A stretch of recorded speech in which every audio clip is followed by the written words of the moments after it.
इधर इधर इधर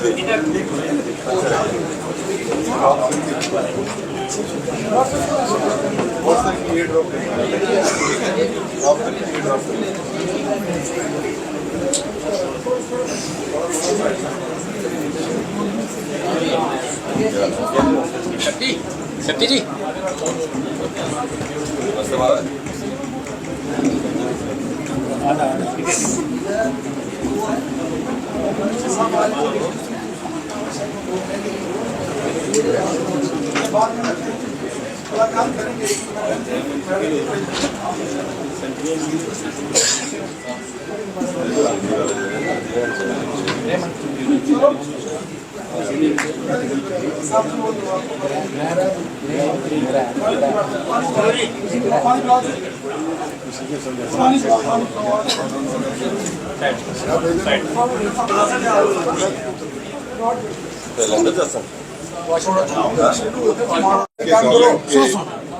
एक मिनट थोड़ा सा माइक ऑन कर दो सर।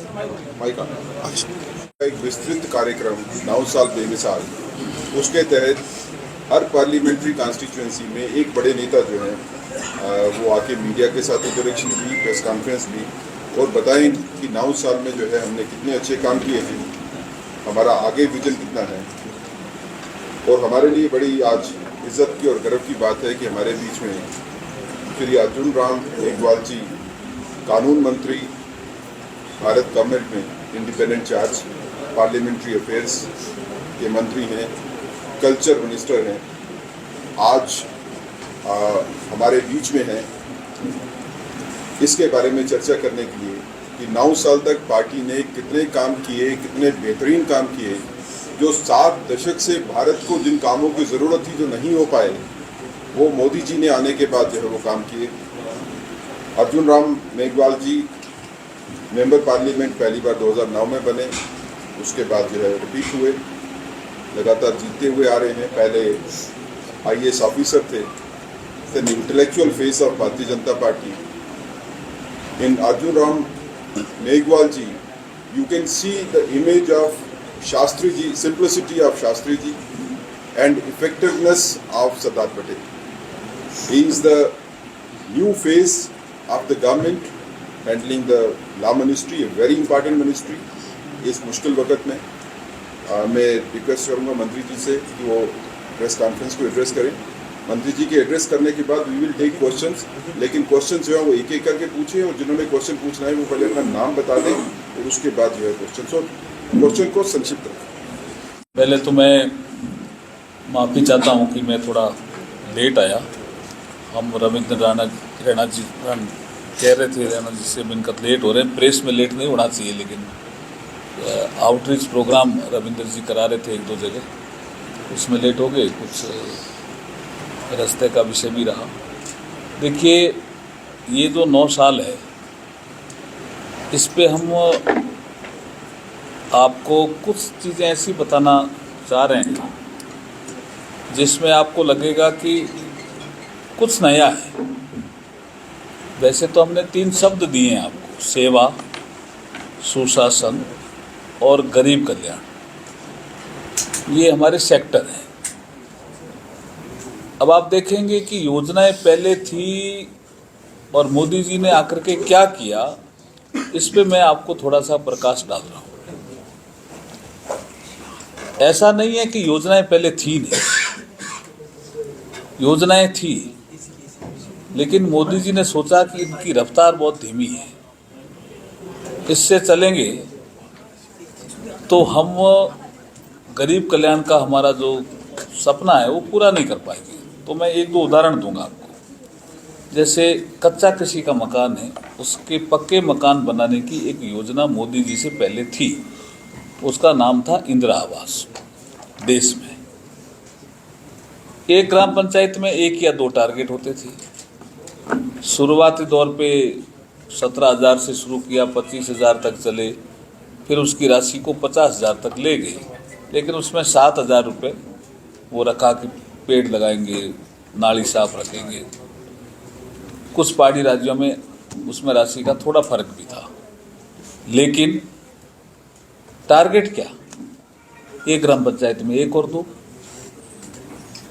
और कच्चे मकानों की संख्या बहुत, तो कैसे इसको पूरा करें। तो योजना को रीशेप दिया गया और प्रधानमंत्री आवास योजना आई। मैं आपको फर्क बता रहा हूँ 9 साल में। इंदिरा आवास योजना थी, मकान 3 किस्तों में उसकी किस्त आती थी। बीडीओ ने अगर मना कर दिया तो एक किस्त के बाद दूसरी किस्त नहीं आती थी। कलेक्टर ने कहा यूसी नहीं आई तो नहीं आती थी। किसी गांव वाले ने शिकायत कर दी तो नहीं आती थी। मकान बन ही नहीं पाते थे इंदिरा आवास में। यहाँ क्या किया इन्होंने, प्रधानमंत्री आवास योजना आई और कहा इसमें टेक्नोलॉजी का सहारा लो। एक तो स्केल बढ़ाया और एक स्पीड बढ़ाई। और किसी ग्राम पंचायत में जहाँ 2 या 3 टारगेट इंदिरा आवास में आते थे, यहाँ 100, 200, 300, 400 टारगेट आने लगे। और राशि हर जगह 1.5 लाख, कई जगह राज्यों ने सहयोग किया तो 2.5 लाख भी तक भी पहुंची। तो स्केल भी बढ़ा, स्पीड भी बढ़ी। अब क्या हुआ कि जैसे कोई यूसी का मामला आया तो यहाँ जियो टैग की एक टेक्नोलॉजी का प्रयोग किया मोदी जी ने कि कोई भी आदमी वहाँ खड़ा होकर के अपना फोटो भेज दे कि मकान बन रहा है, तो टेक्नोलॉजी का सहारा लेकर के और उसको सेंट्रल लेवल पे प्रोसेस करके और उसके खाते में पैसा डाल दिया। तो भ्रष्टाचार भी रुका, मकान भी ज्यादा बने। इसलिए हम कहते हैं 9 साल बेमिसाल। एक उदाहरण और दूंगा, टॉयलेट इस देश में पहले बन रहे थे, ऐसा नहीं है कि नहीं बन रहे थे। मोदी जी से आने से पहले एक योजना थी जिसका नाम था निर्मल ग्राम। और किसी ग्राम पंचायत में भाई इसमें बाहर कोई खुले में शौच नहीं जाएगा तो हम उसको निर्मल ग्राम घोषित करेंगे, उसके लिए अवार्ड भी देंगे। ऐसा किसी ब्लॉक में, किसी जिले में 2-4 ग्राम पंचायतें ऐसी होती भी थी। अब यहाँ प्रधानमंत्री जी जब आते हैं और एक स्वच्छ भारत मिशन, ये न्यू प्रोग्राम, न्यू इनिशिएटिव जिसमें जन भागीदारी है। ये जो योग प्रोग्राम है इसमें जन भागीदारी है। ये एक आपको फर्क महसूस करना पड़ेगा।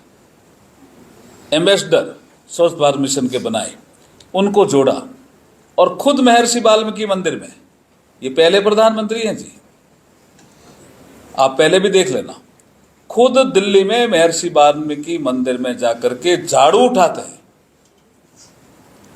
कि देश को साफ सुथरा करना है। तो स्वच्छ भारत मिशन आया और सीधा टारगेट दिया कि मैं खुले में शौच जाने की इस परंपरा को बंद करूंगा। इससे बीमारियां भी फैलती है, महिलाओं की इज्जत पे भी विपरीत असर पड़ता है। ऐसी कई तरह की स्टडी भी थी। तो सीधा टारगेट दिया 10 करोड़ का। मैं उस समय लोकसभा में भारतीय जनता पार्टी का चीफ व्हिप था। मुझे कांग्रेस के कई मित्रों ने कहा कि यार आप प्रधानमंत्री जी के थोड़े नज़दीक रहते हो, कोई ये 10 करोड़ कोई टारगेट पूरे होते हैं क्या? हम भी बोला मंत्री रहे हैं, ठीक है, हम 50-60 लाख टॉयलेट बनाते थे देश में, 1 करोड़ का टारगेट कर दो भाई। ये कोई 10 करोड़ का टारगेट कोई पूरे होंगे क्या? तो मैंने कहा देखिए टारगेट उन्होंने लिया है तो कोई सोच समझ के लिया होगा। और मैं तो पार्टी का भी चीफ व्हिप हूँ। मैं तो आपसे पास इसलिए आया हूँ कि हमारे फ्लोर मैनेजमेंट में हमारी एक मदद करना। एक हमारा बिल आ रहा था नेशनल अपॉइंटमेंट जुडिशियल कमीशन का, उसके लिए मैं गया और उन्होंने मुझे इतनी बातें सुना दी। आज मैं जब पीछे मुड़ के देखता हूँ कि वो 10 करोड़ का टारगेट क्रॉस किया मोदी जी ने और इस देश में 11.5 करोड़ टॉयलेट बनाए, ये फर्क ये तो स्केल और स्पीड बढ़ाई है। इसके कारण हम कहते हैं 9 साल बेमिसाल। अब इसमें आप कुछ प्रोग्राम ऐसे देखेंगे जिसमें सरकारी बजट नहीं है जी। 9 सालों में आप कोई प्रोग्राम देख लेना, उज्ज्वला में सरकारी बजट नहीं है जी, ये ध्यान रखना। प्रधानमंत्री जी ने एक अपील की कि जो लोग सब्सिडी ले रहे हैं और सक्षम हैं वो सब्सिडी छोड़ें तो बेहतर रहेगा। और उनकी अपील पे लोगों ने सब्सिडी छोड़नी शुरू करी और उसमें जो राशि आई, कोई प्रधानमंत्री जी अपने नाम से नई योजना भी ला सकते थे, लेकिन नहीं, एम्पावर्ड करना था महिलाओं को। महिला सशक्तिकरण का उनका एक जो विषय था, उसको लेकर के ये योजना सरकारी बजट से नहीं, ये आप लोग जो सक्षम थे, इस देश के नागरिक जो सक्षम थे, प्रधानमंत्री जी की अपील पे जिन्होंने सब्सिडी छोड़ी और जो राशि बची उससे आज देखिए 9.5 करोड़ महिलाओं को उज्ज्वला में गैस का चूल्हा दे दिया। ये जो स्केल और स्पीड बढ़ाया, ये अपने आप में अलग तरह की चीजें थी। अब एक योजना में आपको जिक्र करता हूं, आप देखिए कल्पना शक्ति तो देखिए, प्रधानमंत्री जी की मन की बात, उन्होंने कहा मुझे कनेक्ट होना है लोगों से। अब हम बूथ सशक्तिकरण का कार्यक्रम करते हैं, पार्टी के लोग आते हैं, कभी कोई दूसरे भी आ जाते हैं, हम मंडल पे काम करते हैं, जिले में काम करते हैं। अब बहुत से ऐसे लोग हैं जो प्रधानमंत्री जी को सुनना चाहते हैं लेकिन प्लेटफॉर्म नहीं, तो उन्होंने मन की बात को शुरू किया। मैंने पार्लियामेंट में कई बार विपक्ष के लोगों को बोलते हुए कहा, देखा, और प्रधानमंत्री जी के इस कार्यक्रम की आलोचना करते हुए भी देखा। बोला 2-4 एपिसोड के बाद ये प्रोग्राम बंद हो जाएगा। ये इतना पॉपुलर हुआ प्रोग्राम, और इस प्रोग्राम में मैं आपको कह रहा हूं, चैलेंज करता हूं, पॉलिटिक्स की पी भी नहीं है, राजनीति का रह भी नहीं है, सिर्फ देश के मान सम्मान बढ़ाने वाले खिलाड़ियों का जिक्र है। अगर उस महापुरुष की जयंती आ रही है जिसने इस देश में कोई सामाजिक सुधार किया, स्वतंत्रता संग्राम में काम किया, सांस्कृतिक पुनरुत्थान में काम किया, कोई महान संत पैदा हुआ, उसका जिक्र है। नई पीढ़ी को लगा भी ये तो नया प्रोग्राम है। हम किताबों में कई बार पढ़ने को जो चीज़ नहीं मिलती है वो प्रधानमंत्री के मुख से सुनने को मिलती है। धीरे धीरे लोग जुड़े और लोग रेडियो लेकर के बैठ गए। कुछ लोगों ने तो रेडियो जो अंदर रख दिए थे वो बाहर निकाल लिए। तो ये मन की बात ने अपने आप ही लोगों से कनेक्ट होने के कई ऐसे अवसर दिए जिसमें लोगों ने कई आते थे लिख लिख करके प्रधानमंत्री जी के पास, अब हमने इतना काम किया, हमारा भी जिक्र करो। इसका मतलब इन्फॉर्मेशन भी कलेक्ट हुई, आगे योजना बनाने में भी काम आई। तो मैं, आपके प्रश्न होंगे उनका जवाब मैं दूंगा। सेक्टर बहुत है जी। अब आप देखिए जिस रोड पे हम आए अभी, जम्मू पुंछ, ये रोड 4 लेन मोदी जी के इसी कालखंड में, और अब आप थोड़ी दिनों में तैयार हो जाएगी। और आप देखिए एक टनल बन रहा था जिसको मुझे रविंद्र जी ने दिखाया, और उस टनल में भी मुझे लगता है प्रोग्रेस बहुत तेजी से काम हो रहा है, और रास्ता कितना आसान हो जाएगा जी। और मैं संस्कृति मंत्रालय में जब कई चीज़ों का देखता हूँ तो मैं देखता हूँ कि प्रधानमंत्री जी तो पहले भी कई हुए, लेकिन 80 घाट पे जाकर के बनारस में फावड़ा चलाने वाले ये पहले ही हुए, जैसे 80 घाट साफ हो गया। केदारनाथ में पुनर्निर्माण की बात होती थी तो कुछ लोग करें कि नहीं करें केदारनाथ जी का पुनर्निर्माण, चारों धामों का रास्ता सुगम, गरीब आदमी था, इलाज के लिए परेशान होता था, आयुष्मान भारत 5 लाख रुपए से उसका 5 लाख रुपए तक का इलाज फ्री किया। जम्मू कश्मीर में हर एक को है, और जम्मू कश्मीर में तो हर एक को है। तो देखिए कैसी योजनाएं लेके आए हैं जी। और आप देखिए सांस्कृतिक पुनरुत्थान में हम बात करें, मात्र संयोग नहीं है जी। श्री राम मंदिर का निर्माण इसी कालखंड में, काशी को भव्य बनाना इसी कालखंड में, सोमनाथ मंदिर का पुनर्निर्माण करना इसी कालखंड में, उज्जैन में कॉरिडोर बनाना इसी कालखंड में, महाबलेश्वर का उत्थान करना इसी कालखंड में, रामेश्वरम का पुनर्निर्माण करना इसी कालखंड में, एपीजे अब्दुल कलाम के नाम से एक नॉलेज सेंटर बनाना इसी कालखंड में, और सरदार पटेल की ऊंचाइयां जितनी उनके जीवन की थी इतनी ऊंचाइयों का केवड़िया में एक स्टैच्यू ऑफ यूनिटी 182 मीटर ऊंची, संसार की सबसे ऊंची प्रतिमा बनाना, उसके अंदर म्यूजियम है, प्रतिमा के अंदर म्यूजियम है, यू कैन सी इट। बाबा साहब अम्बेडकर, जिनको वो सम्मान मिलना चाहिए था जो मिल नहीं पाया आज़ादी के बाद। हम यहाँ बैठे हैं जम्मू कश्मीर में, 370 का सबसे पहला विरोध अगर किसी ने किया, बाबा साहब अम्बेडकर ने संविधान सभा में किया, और उनके पंचतीर्थ इसी कालखंड में।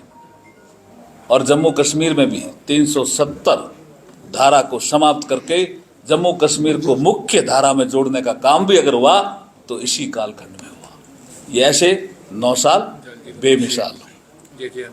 और यहाँ हजरत बल दरगाह, चरार शरीफ, अश मकाम जैसी ज़ियारतें, सूफी ज़ियारतें। अब देखिए हमारी पार्टी में भी इस एक काम को हाथ में लिया है, सूफीज़म, ये इसके लिए कमेटी बनी है जी। मैं तो इनको जिक्र कर रहा था जी जी कि आप कोई कार्यक्रम रखें। मैं तो खुद ही कई बार यहाँ शाहदरा शरीफ एक बहुत बड़ी ज़ियारत है, सूफी संत हुए हैं, उनके भजन भी गाता हूँ। जी जी जी जी वहाँ करतारपुर कॉरिडोर, आप देखिए आज़ादी के बाद सिख समाज के लोग कह रहे थे जी जी कि भाई हमें दर्शन करने जाना है, लेकिन वो सुविधा नहीं। और देश का मान सम्मान जो बढ़ा विदेशों में, उसकी तो कल्पना नहीं थी। अमेरिका का राष्ट्रपति भी आकर के मोदी जी के पास अपनी सीट से उठ करके आकर के, सबने देखा है आपने कि आप इतने पॉपुलर हो हमारे कंट्री में, आपके ऑटोग्राफ चाहिए। ये भारत का बढ़ता हुआ मान और सम्मान, इसलिए हम कहते हैं ये 9 साल बेमिसाल। अब आपके प्रश्न होंगे तो उसका उत्तर देने की कोशिश करो। दो क्वेश्चन है। गृह मंत्री की तरफ से जम्मू कश्मीर को दोबारा स्टेट बहाल करने की बात की थी और हालात बेहतर होने के बाद इलेक्शन करवाने की बात आई थी। आज जम्मू कश्मीर के हालात बहुत अच्छे हुए, फिर भी इलेक्शन के में। दूसरा, आपने अपनी एक बात में कहा कि खिलाड़ियों को सम्मानित किया गया। आज हमारी बेटियां दिल्ली के अंदर प्रोटेस्ट पर बैठी हैं, उनके लिए क्या कहें? देखिए, मैं आपको ये जो खेलो इंडिया कार्यक्रम है, पहले उसको लेता हूँ। हम फिट तो इंडिया फिट। ये पहले प्रधानमंत्री जी जिन्होंने पदक जीता देश के लिए, उनसे भी बात की, उनका हौसला भी बढ़ाया, घर पे नाश्ता दिया। और जो हार गए उनको भी घर में बुलाया कि अगली बार जीतिए। इतना मान सम्मान तो किसी खिलाड़ियों को बढ़ाने का विषय नहीं है। और वो जो विषय जिसका आप जिक्र कर रहे हैं, उसमें अनुराग ठाकुर जी ने पूरी बात की है, सब आपके सामने हैं चीज़ें। चूँकि न्यायालय में है मामला और मैं लॉ और जस्टिस को देखता भी हूँ, तो आपको जल्दी सब चीज़ें सामने आएगी। और बाकी बात आपने चुनाव की तो चुनाव आयोग अपने प्रोसेस में जी काम कर रहा है, कुछ प्रोग्रेस आपको लग भी रही है। सर, G20 के बाद किस तरह का मैसेज वर्ल्ड में गया और क्या G20 के बाद टूरिज्म को बढ़ावा मिलेगा जम्मू कश्मीर में? हाँ, मिलेगा। देखिए, G20 में जो हमारा स्लोगन है वो वन अर्थ, वन फ्यूचर और वन फैमिली है। जम्मू कश्मीर को इंटीग्रेट, और खाली जम्मू कश्मीर नहीं, यहाँ एक प्रोग्राम हुआ, उसके कारण G20 के देश लोग आए। और ये भारत का सौभाग्य है कि G20 में भारत प्रेसिडेंसी कर रहा है, तो एजेंडा सेट करने का काम भारत कर रहा है। कैसी एजुकेशन सिस्टम होना चाहिए पूरे संसार में। G20 छोटा ग्रुप नहीं है, बड़ा ग्रुप है। ये यूरोपियन यूनियन के जितने देश है वो एक कंट्री के नाते G20 में। इसका मतलब सब लोग आगे, डेवलप्ड भी आगे, G7 वाले भी इसमें मेंबर है, डेवलप्ड भी हैं, यूरोपियन यूनियन भी है, और India, Australia, Brazil, Mexico, Indonesia, ऐसे देश भी हैं। तो इसका मतलब ये बड़ा ग्रुप है और उसकी प्रेसिडेंसी इंडिया कर रहा है, तो टूरिज्म को भी बढ़ावा मिलेगा।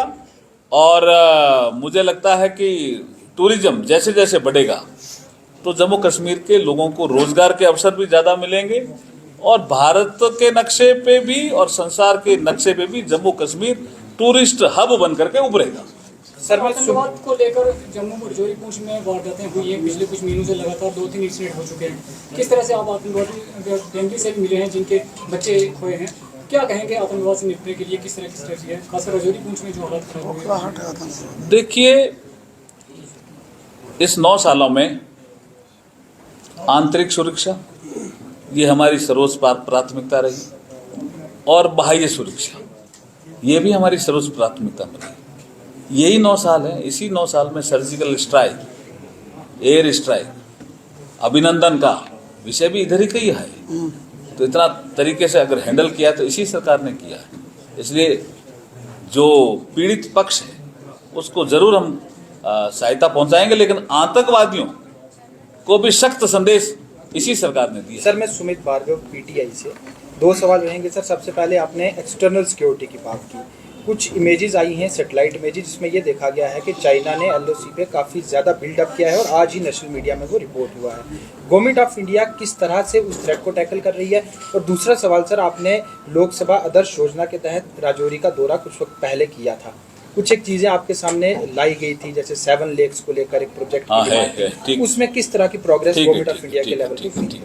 देखिए, पहले तो मैं आपको चाइना वाली बात को जवाब देता हूँ। ए.के. एंटोनी इनके कांग्रेस के एक मंत्री हुआ करते थे, रक्षा मंत्री। मैं उस समय लोकसभा में था और एक विषय आया कि बॉर्डर पे चाइना ऐसी रोड बना रहा है, हम क्यों नहीं बना सकते। हमने बॉर्डर पे इंफ्रास्ट्रक्चर खड़ा किया ही नहीं, ये इन्हीं 9 सालों में खड़ा हुआ है जी, बॉर्डर पे जो इंफ्रास्ट्रक्चर खड़ा हुआ है। और राजनाथ सिंह जी कई बार कह चुके हैं, आपके सामने यहां भी आके कहा होगा। एलओसी का विषय अभी का तो है नहीं। लेकिन एक एक इंच जमीन भारत की सुरक्षित है और सुरक्षित ही रहेगी। दूसरा विषय 7 लेक का, हमारे अरविंद सिंह जी टूरिज्म सेक्रेटरी थे, जब मैं आया तो वो विषय मैंने टेकअप किया। उन्होंने कहा इसकी एक DPR हम बना रहे हैं जम्मू कश्मीर के टूरिस्ट मंत्रालय से।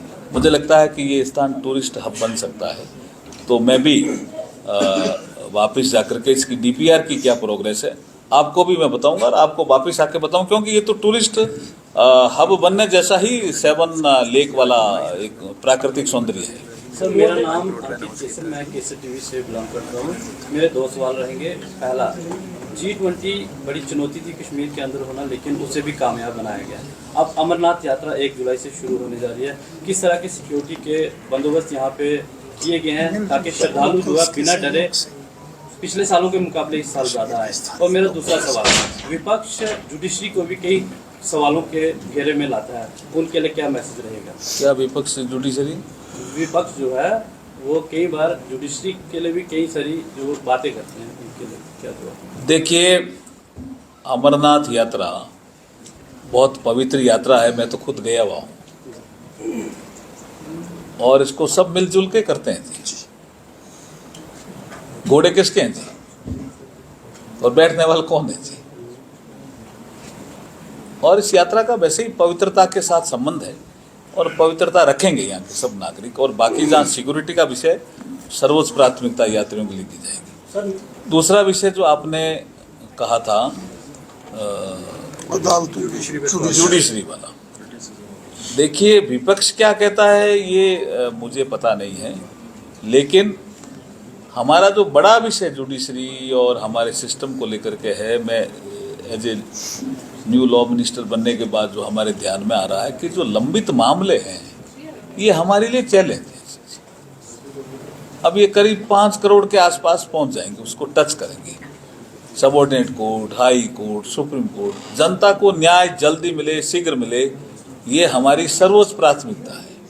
तो इसमें इंडियन जुडिशियल सिस्टम के जितने भी अल्टरनेट कॉमर्शियल कोर्ट खड़े करना, आर्बिट्रेशन के अगर मसले आते हैं तो आर्बिट्रेशन के माध्यम से, मीडिएशन के माध्यम से, लोक अदालत के माध्यम से, फैमिली कोर्ट के माध्यम से अलग अलग हम प्लेटफॉर्म बना करके जो लंबित मामले हैं उनका जल्दी निस्तारण करने का ही हम प्रयास करें। मोर देन 100 जजेस की पोस्ट जम्मू कश्मीर में वैकेंट है लास्ट 5 ईयर्स से। जम्मू कश्मीर में 100 कहाँ है, ऐसे क्या करें? मोर देन 100 सबऑर्डिनेट कोर्ट्स और सभी सबऑर्डिनेट कोर्ट की बात करो, हाई कोर्ट की बात कर रहे हैं। देखिए सबऑर्डिनेट कोर्ट में तो देखिए मैं क्या कह रहा हूँ कि इनकी वैकेंसियाँ, इनका सारा सिस्टम सबऑर्डिनेट कोर्ट में तो जुडिशरी के पास ही है।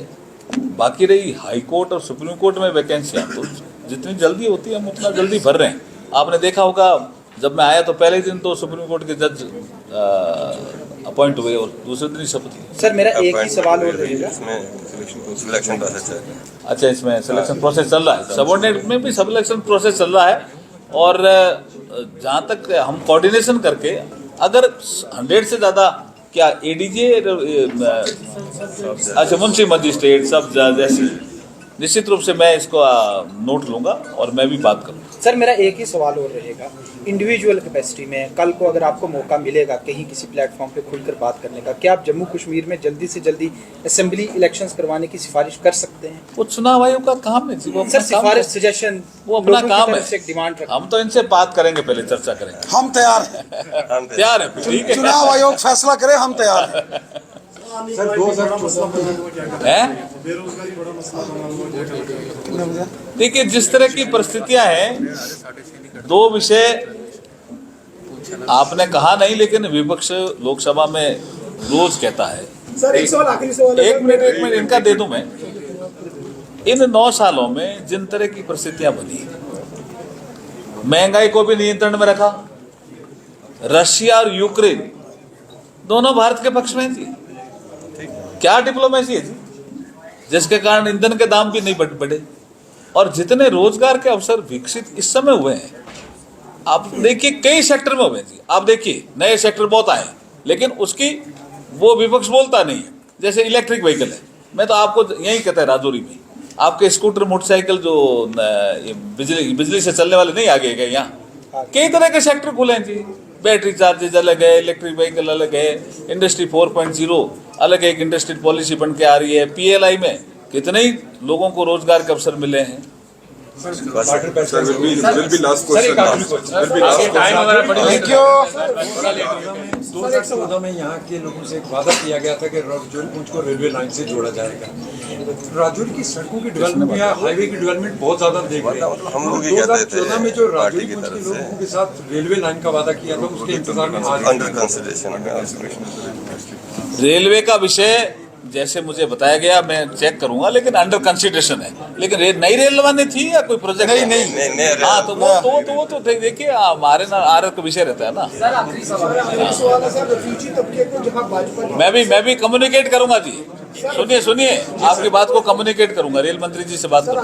रेफ्यूजी तबके को भाजपा की तरफ से क्या रेफ्यूजी तबके को जहां भाजपा की तरफ से सुख सुविधाएं देने की बात की जाती है, लेकिन राजौरी में सर रेफ्यूजी तबके के कुछ लोगों की पब्लिक प्रॉपर्टी को जो है अपनी सर प्राइवेट प्रॉपर्टी को पब्लिक प्रॉपर्टी बनाया जा रहा है, उस पर क्या कहेंगे सर? डिपार्टमेंट को क्या कहेंगे? वो तो ये कोई सवाल क्लियर नहीं है, तो उसमें आप बाद में भी पूछ सकते हैं। सर PMAY के तहत जो मकान बनाने के दावा कर रही है जो हमारी गवर्नमेंट है, और राजौरी के अंदर पिछले 2 सालों में 23,000 मकान बनाए गए हैं। यहाँ के लोगों का कहना है कि पहाड़ी क्षेत्र है, मटेरियल पहुँचाने में काफी पैसा ज्यादा खर्च होता है। क्या इस अमाउंट को बढ़वाने की आप कोशिश करेंगे? नहीं, ये भी अंडर कंसिडरेशन है। Sir, आप मुकेश राणा, जी न्यूज और जेके न्यूज ब्रेक से। सर, कर्नाटक के इलेक्शन को लेकर जिस तरह से गुलाम नबी आजाद ने एक बयान दिया था कि कांग्रेस की जीत तो हुई है लेकिन वजनदार कैंडिडेट भाजपा के नहीं थे, क्या कहते हैं? देखिए, हर राज्य का अपना अलग अलग विषय होता है सारे वजनदार और वो उनको कहने दीजिए जो भी कहना है। हम हर राज्य में मजबूती से चुनाव लड़ते हैं। कर्नाटक में हम मजबूती से चुनाव 36% हमारे वोट थे पिछली बार, 36% हम रहे। Thank you. इतना सारे